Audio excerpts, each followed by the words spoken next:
Comunicación telefónica con, en este momento, el doctor Daniel Cacase. Él es abogado de la familia de Juanpi Ayala, ¿no? Bien, perfecto. Doctor Cacase, ¿cómo le va? Muy buenos días, muchas gracias por atendernos. ¿Qué tal? Buen día. Gracias a usted por llamar.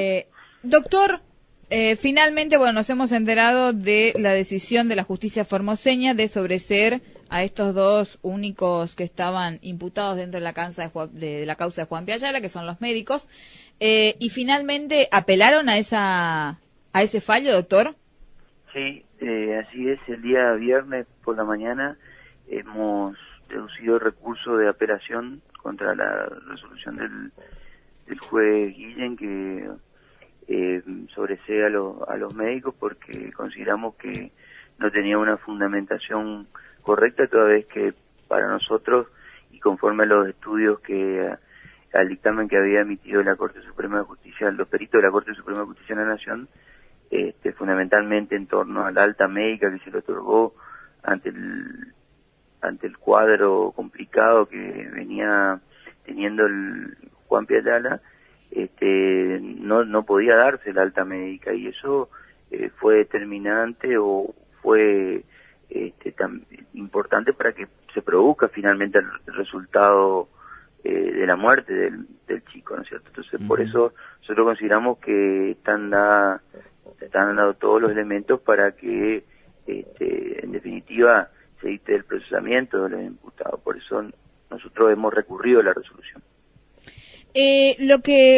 O por lo menos parte de lo que fue el fallo del doctor, porque es un fallo largo, lo que fue el fallo del del juez, Guillén, dijo que el procedimiento de la intervención quirúrgica, o sea, de la operación que se le hizo a Juanpi, fue correcta. No hubo alteración en ese proceso quirúrgico, y además que supuestamente una vez que se le dio el alta a Juanpi, se le dio con medicamentos, con antibióticos y con demás cosas, que lo que ellos han tomado para sobreseer a los médicos era justamente eso, que el procedimiento del médico, del cirujano, fue correcto. No hubo alteraciones en el medio. Claro, pero acá no solamente hay que analizar eso, sino también todas las conductas durante la internación. Y en este caso específico, la Corte Suprema, los peritos de la Corte Suprema fueron claros a señalar que si es que se hubiese dado el alta, cosa que siempre se negó por parte de la clínica y de los médicos, eso hubiera sido sí un acto de negligencia médica. Y eso fue claro en la pericia de los peritos de la Corte Suprema.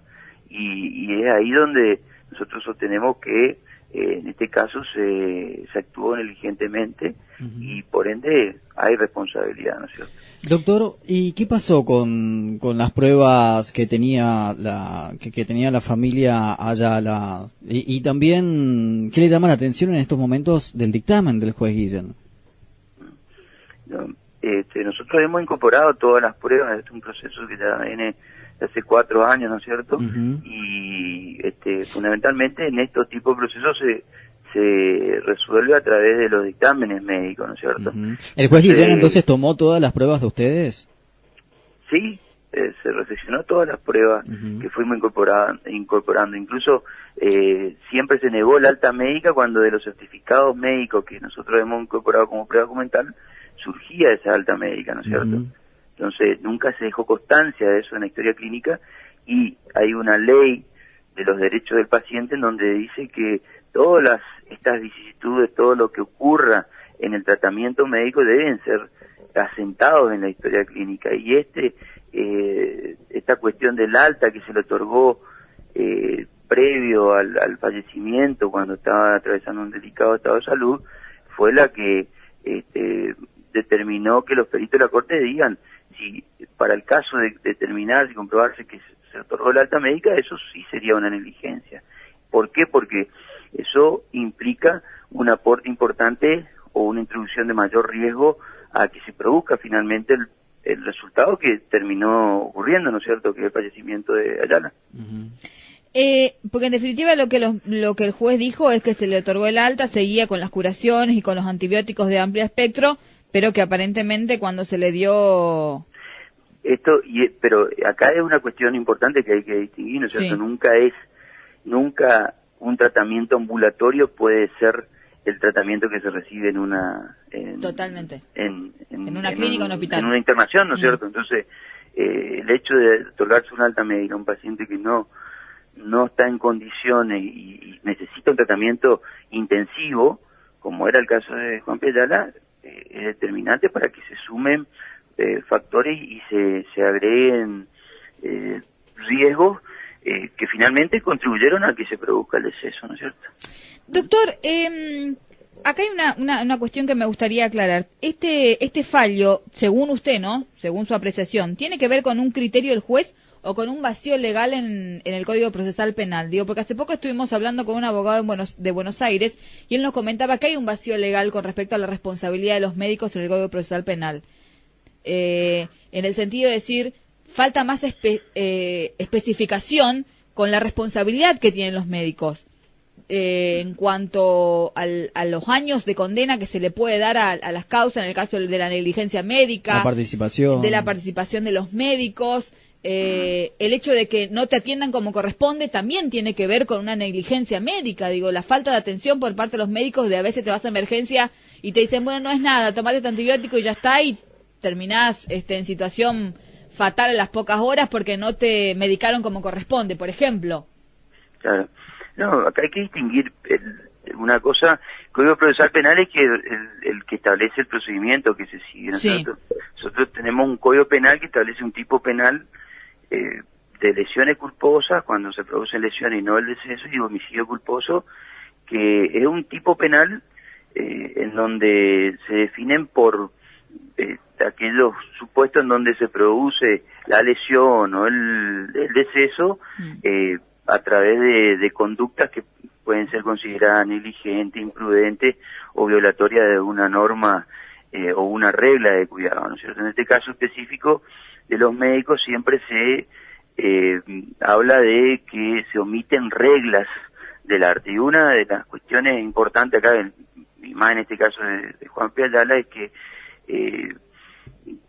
el paciente, la historia clínica siempre es del paciente, y la historia clínica tiene que constar todos los tratamientos que se reciben. En este caso específico de Juan Ayala nunca se dejó constancia en la historia clínica del alta médica, precisamente porque no es demostrativo ello de que fue un acto negligente darle el alta médica, ¿no es cierto? Claro. Por más que se diga que se siguió teniendo el tratamiento ambulatorio, de ninguna manera estaba prescrita ese tratamiento para la situación que se encontraba atravesando, en este caso, Juan Ayala. Por eso yo digo, no es que existe un vacío, no creo que exista un vacío, está previsto. Tiene que ver con criterio del juez.